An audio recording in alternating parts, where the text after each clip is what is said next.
première neige de Guy de Maupassant.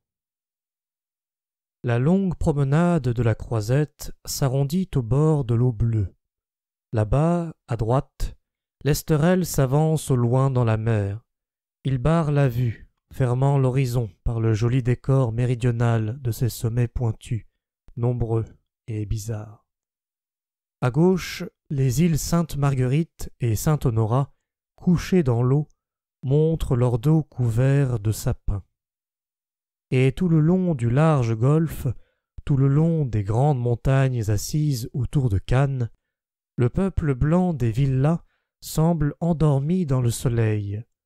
On les voit au loin, les maisons claires, semées du haut en bas des monts, tachant de points de neige la verdure sombre.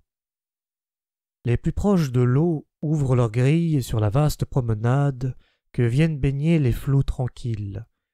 Il fait bon, il fait doux. C'est un tiède jour d'hiver où passe à peine un rayon de fraîcheur. Par-dessus les murs des jardins, on aperçoit les orangers et les citronniers pleins de fruits d'or. Des dames vont à pas lents sur le sable de l'avenue, suivies d'enfants qui roulent des cerceaux ou causant avec des messieurs. Une jeune femme vient de sortir de sa petite et coquette maison dont la porte est sur la Croisette. Elle s'arrête un instant à regarder les promeneurs, sourit et gagne, dans une allure accablée, un banc vide en face de la mer. Fatiguée d'avoir fait 20 pas, elle s'assied en haletant. Son pâle visage semble celui d'une morte.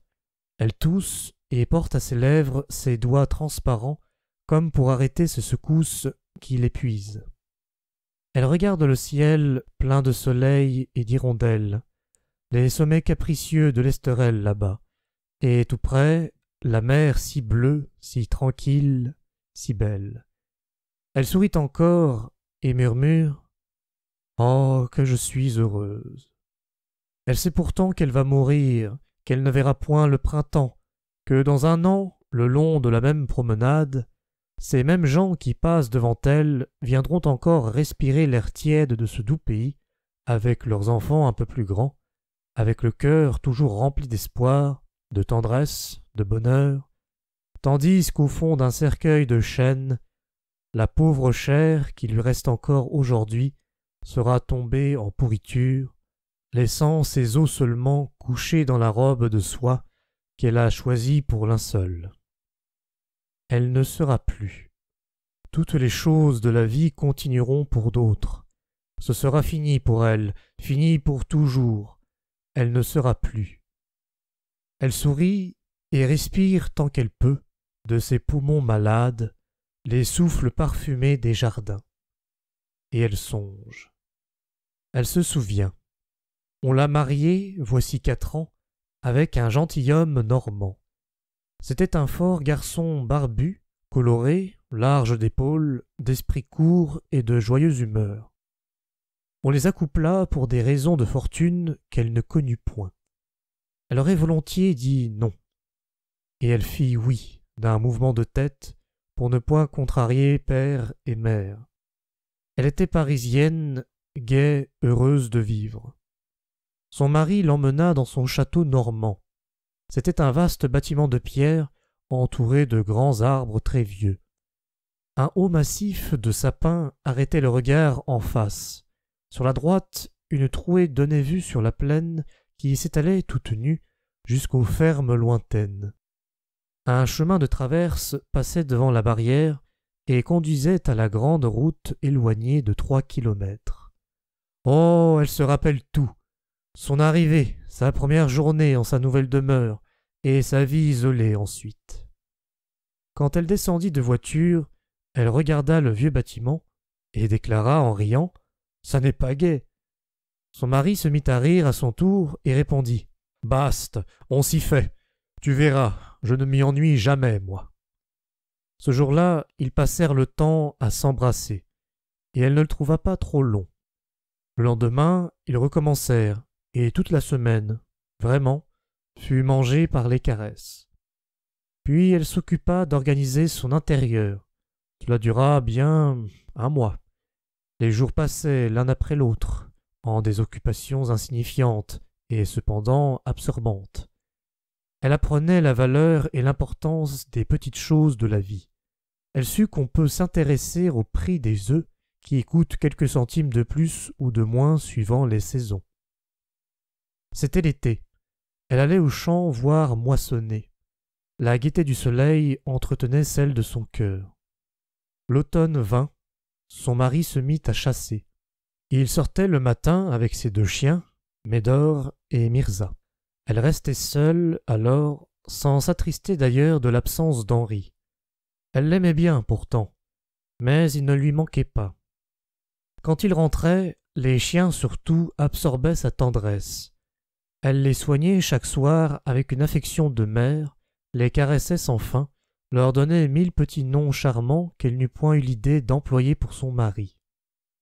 Il lui racontait invariablement sa chasse.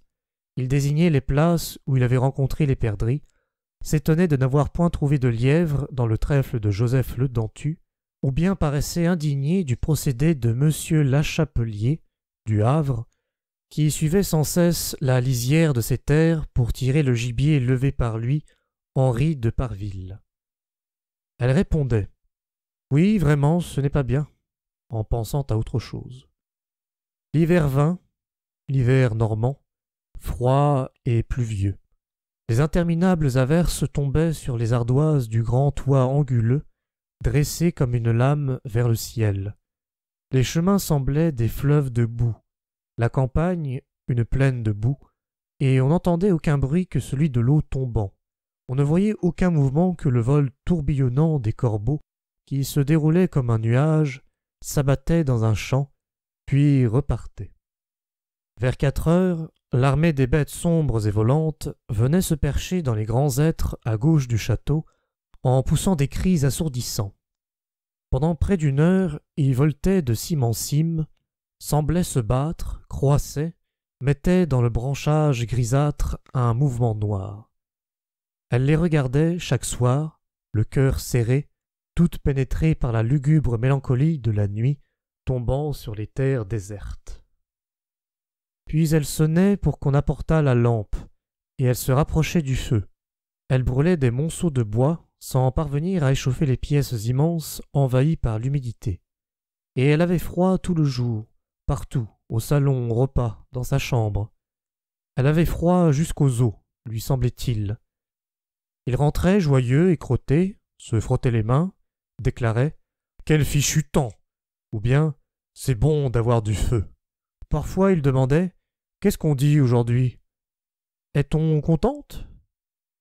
Il était heureux, bien portant, sans désir, ne rêvant pas autre chose que cette vie simple, saine et tranquille.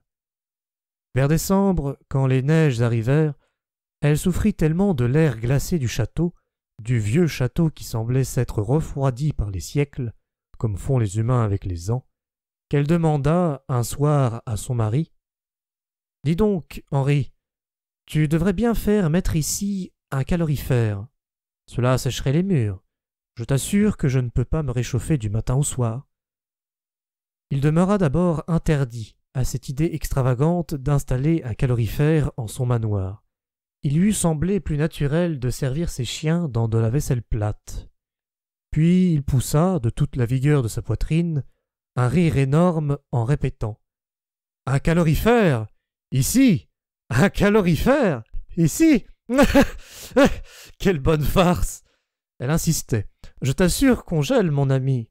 Tu ne t'en aperçois pas, parce que tu es toujours en mouvement, mais on gèle. » Il répondait, en riant toujours, « Bast, on s'y fait, et d'ailleurs c'est excellent pour la santé, tu ne t'en porteras que mieux. Nous ne sommes pas des Parisiens, sacrebleu, pour vivre dans les tisons, et d'ailleurs voici le printemps tout à l'heure. » Vers le commencement de janvier, un grand malheur la frappa.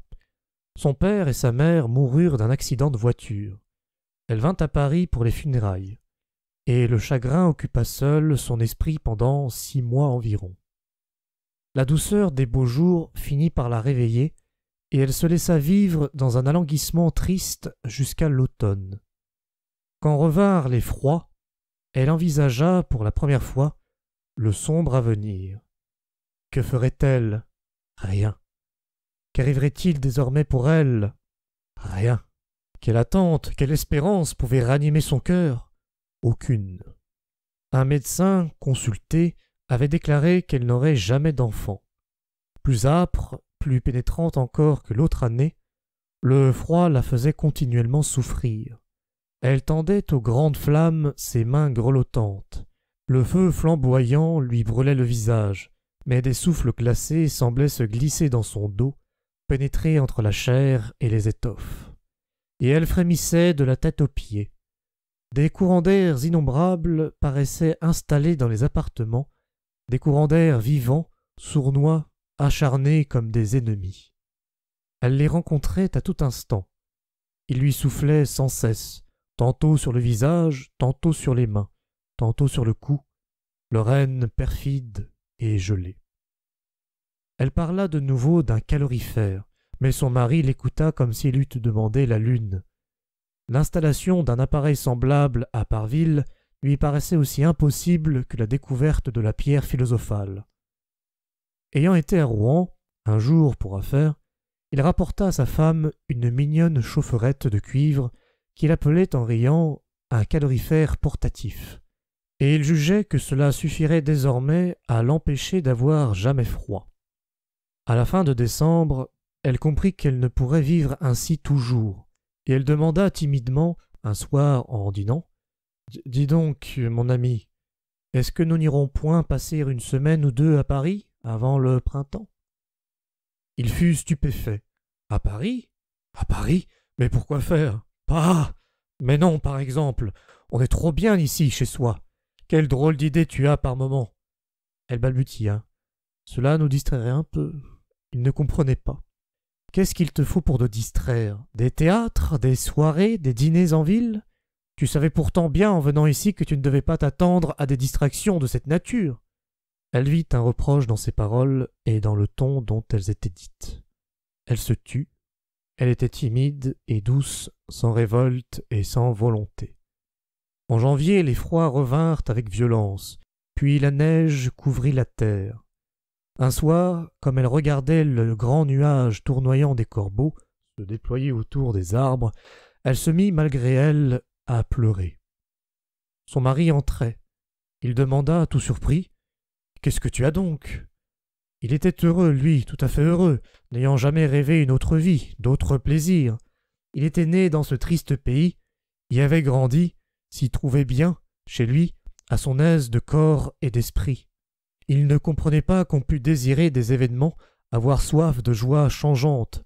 Il ne comprenait point qu'il ne semble pas naturel à certains êtres de demeurer au même lieu pendant les 4 saisons. Il semblait ne pas savoir que le printemps, que l'été, que l'automne, que l'hiver ont pour des multitudes de personnes des plaisirs nouveaux en des contrées nouvelles. Il ne pouvait rien répondre et s'essuyait vivement les yeux. Elle balbutia enfin, éperdue. « Je suis un peu triste, je m'ennuie un peu. » Mais une terreur la saisit d'avoir dit cela, et elle ajouta bien vite « Et puis j'ai un peu froid. » Oui.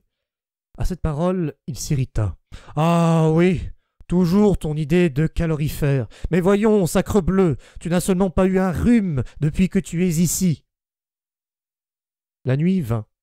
Elle monta dans sa chambre, car elle avait exigé une chambre séparée. Elle se coucha. Même en son lit, elle avait froid. Elle pensait. Ce sera ainsi toujours, toujours jusqu'à la mort. Et elle songeait à son mari. Comment avait-il pu lui dire cela? Tu n'as pas seulement eu un rhume depuis que tu es ici. Il fallait donc qu'elle fût malade, qu'elle toussât pour qu'il comprît qu'elle souffrait. Et une indignation la saisit, une indignation exaspérée de faiblesse, de timide. Il fallait qu'elle toussât.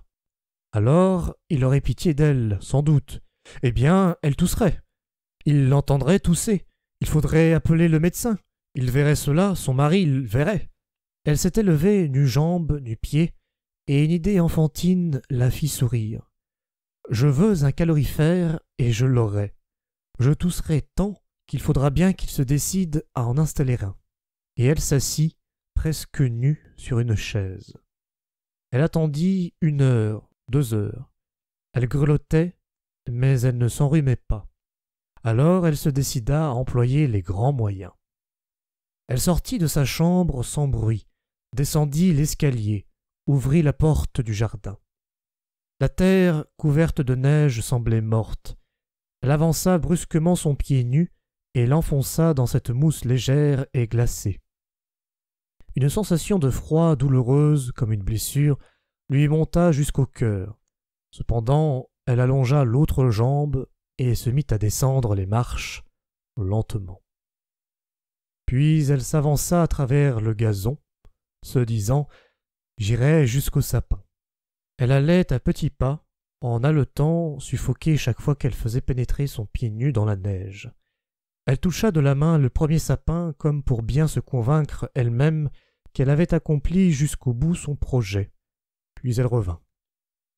Elle crut 2 ou 3 fois qu'elle allait tomber, tant elle se sentait engourdie et défaillante.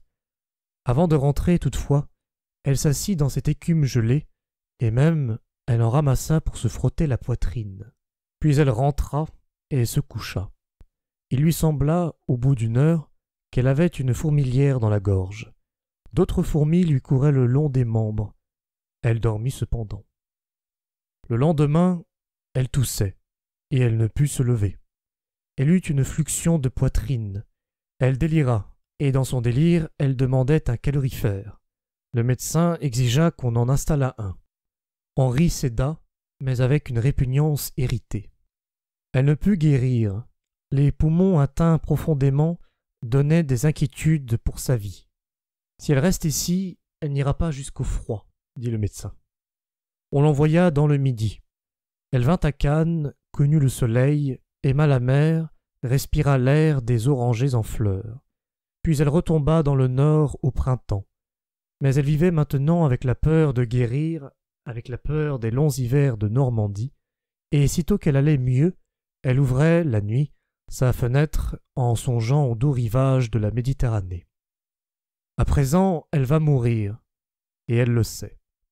Elle est heureuse.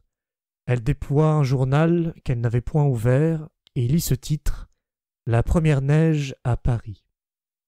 Alors elle frissonne, et puis sourit. Elle regarde là-bas l'Esterel, qui devient rose sous le soleil couchant. Elle regarde le vaste ciel bleu, si bleu, la vaste mer bleue, si bleue, et se lève.